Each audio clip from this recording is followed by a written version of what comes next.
Breathing, as it happens, is more than just a biochemical or physical act. It's more than just moving the diaphragm downward and sucking in air to feed hungry cells and remove waste. Those tens of billions of molecules we bring into our bodies with each inhale also serve a more subtle but equally important role. They influence nearly every internal organ, telling them when to turn on and turn off.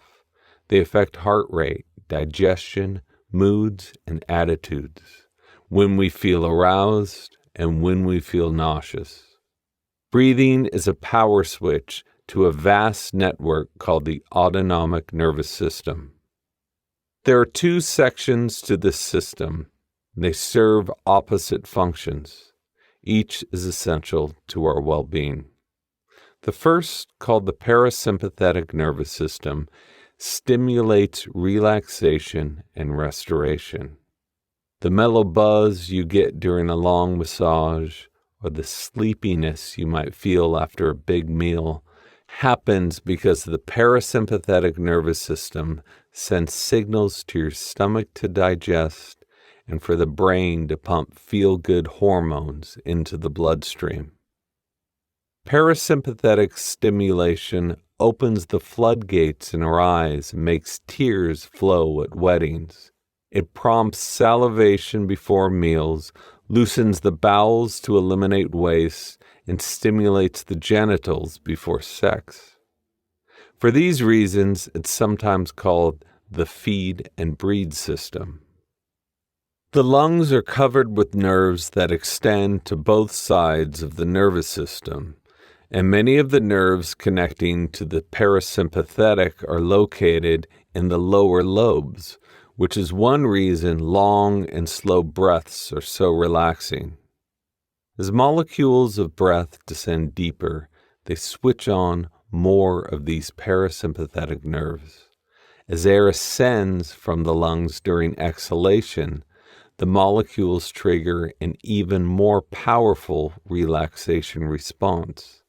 The deeper and more softly we breathe in, the longer we exhale, the more slowly the heart beats, and the more chill we become. The second half of the autonomic nervous system, the sympathetic, has an opposite role. It alerts our organs to get ready for action. A profusion of nerves in this system are spread out at the top of the lungs. When we take short, hasty breaths, the molecules of air switch us into turbo mode. These are like 911 calls. The more messages we get, the bigger the emergency in our bodies. The negative energy you might feel when someone cuts you off in traffic or wrongs you at work is what it feels like when the sympathetic nervous system is ramping up.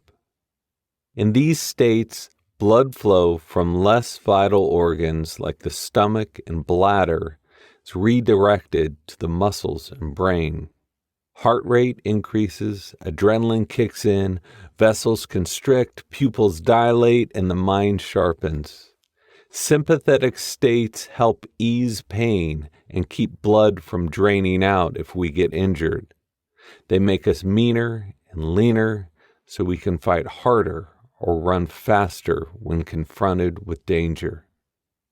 But our bodies are built to stay in this state of heightened alert only for short bursts, and only on occasion. Although the system takes only a second to activate, turning it off and returning to a relaxed state can take an hour or more. It's what makes food difficult to digest after an accident, why men have trouble getting erections and women often can't experience orgasms when they're angry. For all of these reasons, it seems odd and counterintuitive to willingly put yourself in a sympathetic state, and then to do this every day. Why make yourself lightheaded, anxious, and flaccid? And yet, for centuries, The ancients practiced breathing techniques that did just this.